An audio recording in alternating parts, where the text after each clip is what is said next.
Shalom. Bersyukur pada hari ini kita bisa bertemu lagi di dalam kesempatan yang Tuhan berikan. Bersyukur kita masih sehat, kita masih diberikan napas kehidupan. Pada hari ini kita akan merenungkan kebenaran firman Tuhan. Tetapi sebelum itu, mari kita berdoa terlebih dahulu. Bapa di surga, Bapa yang baik, kami bersyukur pada hari ini Tuhan, kami diberikan kesempatan untuk merenungkan kebenaran firman-Mu. Biarlah melalui kebenaran firman Allah, hidup kami diubahkan, kami semakin dekat dengan Tuhan, dan hidup kami diberkati. Berkati kami semua, berkati hamba-Mu yang akan menyampaikan, dan berkati kami yang mendengarkan. Di dalam nama Tuhan Yesus, kami siap merenungkan firman-Mu. Amin. Ya, hari ini kita akan mendengarkan dan membaca firman Tuhan di dalam Yosua pasal 1 ayatnya yang 1 sampai ayatnya yang ke-9. Lembaga Alkitab Indonesia memberikan perikop perintah Tuhan kepada Yosua untuk merebut tanah Kanaan. Sesudah Musa hamba Tuhan itu mati, berfirmanlah Tuhan kepada Yosua bin Nun, abdi Musa itu, demikian, hambaku Musa telah mati, sebab itu bersiaplah sekarang, seberangilah sungai Yordan ini, engkau dan seluruh bangsa ini menuju negeri yang akan kuberikan kepada mereka, kepada orang Israel itu. Setiap tempat yang akan diinjak oleh telapak kakimu, kuberikan kepada kamu, seperti yang telah kujanjikan kepada Musa. Dari padang gurun dan dari gunung Libanon,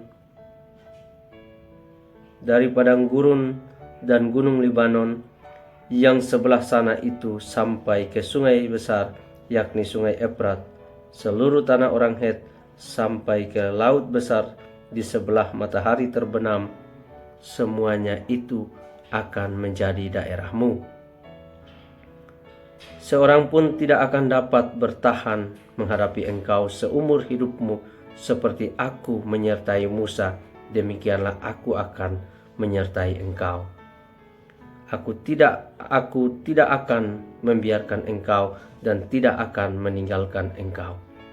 Kuatkan dan teguhkanlah hatimu, sebab engkaulah yang akan memimpin bangsa ini memiliki negeri yang kujanjikan dengan bersumpah kepada nenek moyang mereka untuk diberikan kepada mereka. Hanya kuatkan dan teguhkanlah hatimu dengan sungguh-sungguh, bertindaklah hati-hati sesuai dengan seluruh hukum yang telah diperintahkan kepadamu oleh hambaku Musa.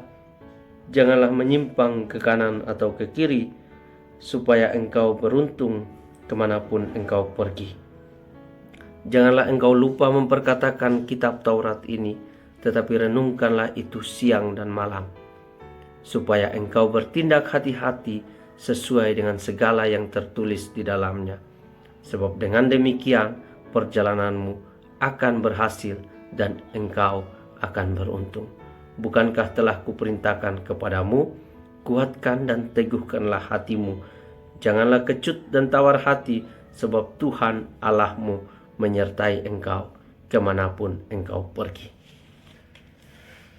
Ya, amin. Kebenaran firman Tuhan. Yang berbahagia adalah saya dan Bapak Ibu, saudara yang membaca, merenungkan, dan melakukannya di dalam kehidupan kita hari demi hari. Pada pagi hari ini kita akan merenungkan firman Tuhan ini di bawah satu tema, kunci keberhasilan Yosua. Ya Bapak Ibu, kalau kita berbicara mengenai keberhasilan, pasti semua orang mau hidupnya berhasil dan beruntung. Semua orang mau supaya usahanya, pekerjaannya berhasil dan beruntung. Tetapi firman Tuhan pada pagi hari ini mengajarkan kita bagaimana berhasil dan beruntung sesuai dengan Alkitab. Dan kita akan merenungkan firman Tuhan ini. Kita akan melihat bagaimana Yosua bisa berhasil dan beruntung Bapak Ibu. Yang pertama, Yosua taat kepada perintah Tuhan.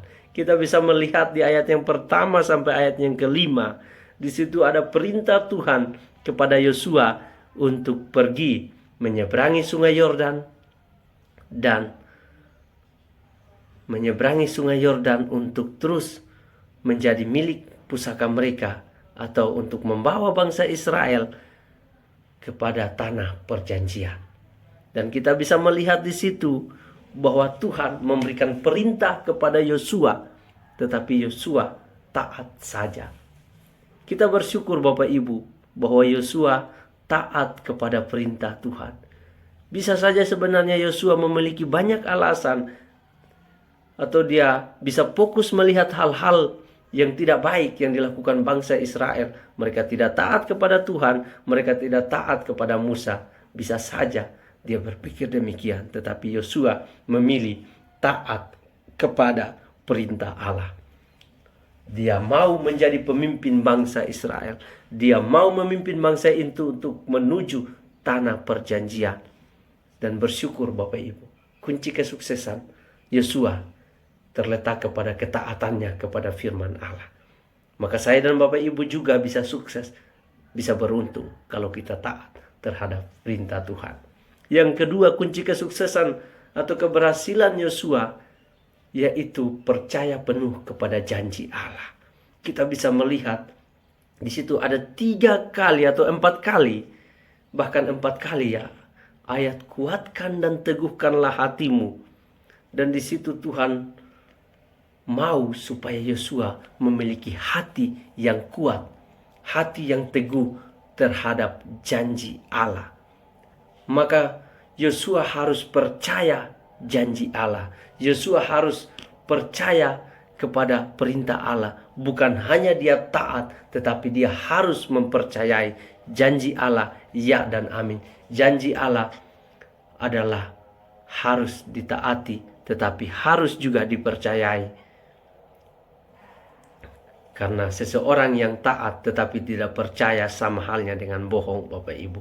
Tetapi kepercayaan Yosua itulah yang membuat dia taat kepada perintah Allah. Dia tahu bahwa Allah mampu membawa dia menjadi pemimpin yang besar, pemimpin yang hebat untuk membawa bangsa Israel kepada tanah perjanjian.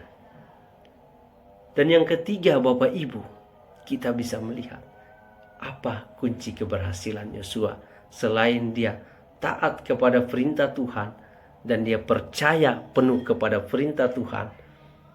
Yang ketiga, kunci keberhasilan Yosua terletak kepada Tuhan yang menyertai Yosua. Kita bisa melihat di ayat 9 Bapak Ibu bahwa Tuhan membuat Yosua berhasil dan beruntung. Maka kunci keberhasilan Yosua terletak kepada Tuhan yang membuat dia berhasil. Tuhan yang membuat dia beruntung. Kalau saya dan Bapak Ibu taat kepada perintah Allah, percaya kepada perintah Allah dengan sungguh-sungguh, maka Tuhan pun akan menyertai kita kemanapun kita pergi. Maka yang ketiga, Tuhan yang menyertai Yosua sehingga dia berhasil dan beruntung, atau Tuhan yang membuat Yosua berhasil dan beruntung. Maka tidak peduli siapa Yosua Bapak Ibu, yang dulunya dia adalah abdi Musa, sekarang dia menjadi pemimpin bangsa yang besar, yaitu bangsa Israel. Sekarang dia diangkat derajatnya oleh Tuhan untuk memimpin bangsa Israel. Dia diangkat derajatnya oleh Tuhan menjadi pemimpin yang besar. Dulunya dia hanya seorang abdi, tetapi dia diangkat oleh Tuhan menjadi pemimpin menggantikan Musa. Dan Tuhan berjanji kepada Yosua, dia menyertai Yosua seperti dia menyertai Musa. Bahkan Tuhan berjanji bahwa tidak seorang pun yang bisa bertahan menghadapi Yosua. Maka kunci keberhasilan Yosua bukan terletak kepada siapa Yosua atau pada diri Yosua, dan kunci keberhasilan Yosua adalah terletak kepada penyertaan Tuhan. Kalau bukan Tuhan yang menyertai, dia pasti tidak bisa berhasil dan beruntung.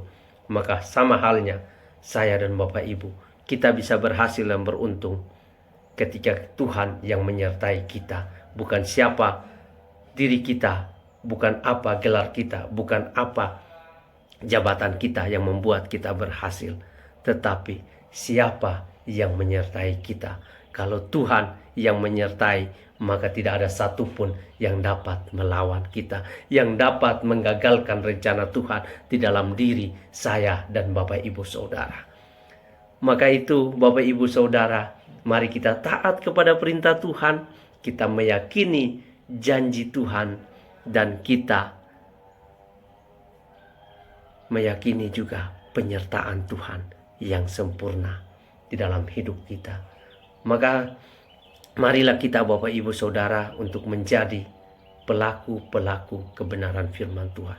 Taatlah kepada firman Tuhan. Yakini janji Tuhan dengan sungguh-sungguh. Dan Tuhan akan menyertai kita kemanapun kita pergi. Dan kita akan berhasil dan beruntung. Karena Tuhan yang menolong kita. Tuhan yang memberkati kita. Amin kebenaran firman Tuhan. Mari kita berdoa. Bapa di surga, Bapa yang baik, kami bersyukur untuk firman Tuhan pada pagi hari ini yang membuat kami boleh terus memiliki hati yang yakin dan taat kepada firman-Mu, dan memiliki hati yang sungguh-sungguh percaya kepada janji Allah. Dan kami bersyukur bahwa hanya penyertaan Tuhan yang membuat kami berhasil dan beruntung. Berkati kami, pakai kami. Di dalam nama Tuhan Yesus kami berdoa dan mengucap syukur kepada Bapa di surga. Amin.